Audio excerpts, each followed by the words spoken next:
Hello friends, welcome to SMG channel. अगर आप मेरे चैनल के ऊपर नए हो तो चैनल को सब्सक्राइब कर दो and hit the bell icon to get the latest updates. So आज के इस वीडियो में हम लोग डिस्कस करने वाले हैं रूट मोबाइल के नंबर्स के बारे में। सो ये जो है वो एक टेक्नोलॉजी बेस्ड कंपनी है जिसको मैं काफ़ी बार कवर करते रहता हूँ। आज के दिन अगर देखेंगे तो स्टॉक के अंदर जो है वो गिरावट देखने को मिल रही है। सो देख लेते हैं इसके क्वार्टर 3 के जो नंबर्स है वो कैसे देखने को मिल रहे हैं। सो यहाँ पे आप देख सकते हो ये जो है वो रूट मोबाइल का कंसोलिडेटेड फाइनेंशियल रिजल्ट्स हैं। सो यहाँ पे अगर मैं टोटल इनकम की पहले बात कर लेता हूँ, यहाँ पे अगर आप इनकम देखेंगे तो 993 करोड़ के आसपास की जो इनकम है वो देखने को मिल रही है। और पहले के क्वार्टर में अगर देखेंगे तो 848 करोड़ के आसपास की जो है वो इनकम देखने को मिल रही है। सो क्वार्टर ऑन क्वार्टर अगर आप देखोगे तो बढ़त देखने को मिल रही है। उसके पहले अगर देखेंगे एक साल पहले तो 567 करोड़ से अब अगर इनकम देखेंगे तो 993 करोड़ के आसपास की जो इनकम है देखने को मिल रही है। सो क्वार्टर ऑन क्वार्टर और ईयर ऑन ईयर अगर आप देखोगे तो दोनों भी सेगमेंट के अंदर बढ़त देखने को आपको मिलेगी। उसके बाद आपको आईटी सेक्टर के अंदर एक्सपेंसेस का भी ध्यान रखना होगा, क्योंकि रेवेन्यू बढ़ता है तो सभी कंपनीज में जो है वो एक्सपेंसेस भी आपको बढ़ते हुए देखने को मिलेंगे। सो एक साल पहले कितना खर्चा करते थे, 512 करोड़ के आसपास का खर्चा करते थे। इस बार अगर आप देखेंगे तो 890 करोड़ के आसपास का जो खर्चा है वो करते हुए देखने को मिल रहा है। उसके बाद अगर आप पहले क्वार्टर में देखेंगे तो 765 करोड़ के आसपास का एक्सपेंशन का देखने को मिल रहा था।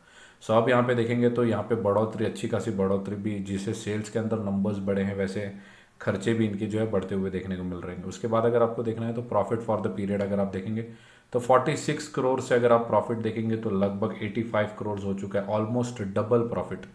और 72 करोड़ से अगर आप प्रॉफिट देखेंगे तो यहाँ पे भी जो है 85 करोड़ के आसपास का प्रॉफिट देखने को मिल रहा है। सो काफ़ी अच्छे नंबर्स हैं ईयर ऑन ईयर और क्वार्टर ऑन क्वार्टर भी अगर आप देखोगे तो जो भी कंपनी ने कहा था कि हम जो है ओवर डिलीवर करेंगे, तो यहाँ पे जो है कंपनी ने अच्छे खासे नंबर्स भी जो है वो क्वार्टर ऑन ईयर अच्छे खासे नंबर्स भी जो है वो डिलीवर करते हुए देखने को मिले।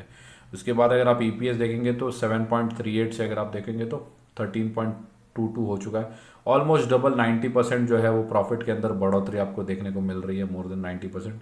और यहाँ पे भी अगर आप देखेंगे तो 11.76 से जो है 13.22। सो मैं यही कहूँगा कि ओवरऑल जो नंबर्स है काफ़ी अच्छे देखने को मिल रहे हैं। सो यहाँ पे अगर आप देखें तो लगभग 83% एनालिस्ट जो है वो इस स्टॉक को कवर कर रहे हैं या इसके ऊपर बाइंग की राय दे रहे हैं। सो यहाँ पे अगर आप अपसाइड देखेंगे तो यहाँ पे मैं आपको अपसाइड दिखा देता हूँ स्टॉक का। सो यहाँ पे 57% जो है वो अपसाइड आपको एक साल के अंदर देखने को मिल सकता है, जो कि 1800 के आसपास है। और मीडियम टर्म में भी अगर देखें तो 1700 के आसपास का लगभग 48 to 50% यहाँ पे भी अपसाइड है। और लो में भी अगर आप देखेंगे तो लो से लो भी वो 1500 के आसपास जा सकता है। इसका मतलब जो है गिरावट ना के बराबर है, ऑलमोस्ट जो गिरावट है वो इस स्टॉक के अंदर हो चुकी है। मैंने पहले भी एक डिटेल्ड वीडियो जो है वो रूट मोबाइल के ऊपर बनाया था, तो वहाँ पे मैंने मल्टीपल चीज़ों को कवर किया था, जहाँ पे आईटी सेक्टर के अंदर गिरावट देखने को मिल रही थी। उसके बाद जो है प्रमोटर ने भी थोड़ा बहुत सेलिंग इसके अंदर की थी, जिस वजह से अगर आप देखें तो स्टॉक के अंदर प्रेशर देखने को मिल रहा था। बट रिजल्ट से अगर आप देखेंगे तो अच्छा खासा कॉन्फिडेंस जो है वो स्टॉक के अंदर वापस से डेवलप होते हुए इन्वेस्टर्स का देखने को मिल सकता है।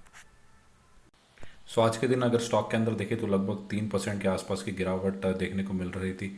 सो हो सकता है कि बैड क्वार्टर 3 के नंबर्स के एक्सपेक्टेशन हो और उस वजह से जो है पहले प्रायर सेलिंग की गई हो, जिस वजह से अगर आप देखेंगे तो आज स्टॉक के अंदर नेगेटिव सेंटीमेंट देखने को मिला। लगभग 3 सवा 3% के आसपास की गिरावट देखने को मिली। 7,000 करोड़ के आसपास की मार्केट कैप है। सो आपका इन्वेस्टमेंट जो है वो मिनिमम होना चाहिए इसके अंदर। अच्छी क्वालिटी की कंपनी हो चाहे ख़राब क्वालिटी की कंपनी या जो भी कंपनी हो, आपका जो इन्वेस्टमेंट है वो मार्केट कैपिटलाइजेशन के हिसाब से होना चाहिए। ज़्यादा से ज़्यादा जो आपका पैसा है वो लार्ज कैप स्टॉक्स में अगर होगा तो वो पोर्टफोलियो काफ़ी ज़्यादा सेफ हो सकता है। पी अगर देखेंगे तो 30 के वैल्यूएशन के ऊपर ट्रेड कर रहा है, सो इतना महंगा देखने को नहीं मिल रहा। और कंपनी का अगर आप ऑल टाइम हाई भी देखेंगे तो लगभग 1900-2000 के आसपास देखने को मिल रहा है। 52 वीक हाई है। अगर आप इसका स्टॉक का हाई अगर देखेंगे तो शायद स्टॉक जो था वो 2400 के आसपास भी ट्रेड करते हुए देखने को मिला, 2200-2300। तो अपने ऑल टाइम हाई से अगर आप देखेंगे तो लगभग 50% के आसपास की जो गिरावट है वो स्टॉक के अंदर ऑलमोस्ट हो चुकी है। और अब जो है वो गिरावट मेरे हिसाब से ना के बरोबर होनी चाहिए, बट फिर भी आज के दिन भी 3% के आसपास की गिरावट हो चुकी है स्टॉक के अंदर।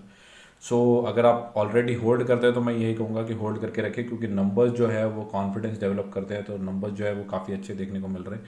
बट फिर भी स्टॉक के अंदर जो है वो मल्टीपल रीजंस की वजह से गिरावट पिछले कुछ सेशंस के अंदर देखने को मिली। या पूरा आईटी सेक्टर ही ऑलमोस्ट 20-25% तो डाउन ही देखने को मिल रहा है। सो मैं यही कहूँगा कि अगर आपको फ्रेश बाइंग नहीं करनी है, कॉन्फिडेंस डेवलप नहीं हो रहा है, बट मैं यही कहूँगा कि एग्जिस्टिंग पोजीशन जो है वो आप होल्ड करके रखें। आपके जो पैसे हैं वो हो सकता है कि 6 महीना और स्टॉक ना चले और पेन दे, बट जैसे ही एफ आई वापस से मार्केट के अंदर आएंगे तो यही जो है क्वालिटी स्टॉक्स के अंदर वापस से पैसा आते हुए देखने को मिलेगा। सो ये थी मेरी कमेंट्री फॉर रूट मोबाइल। आपको वीडियो अच्छा लगा होगा तो वीडियो को लाइक कर दो एंड चैनल को सब्सक्राइब। Thank you guys.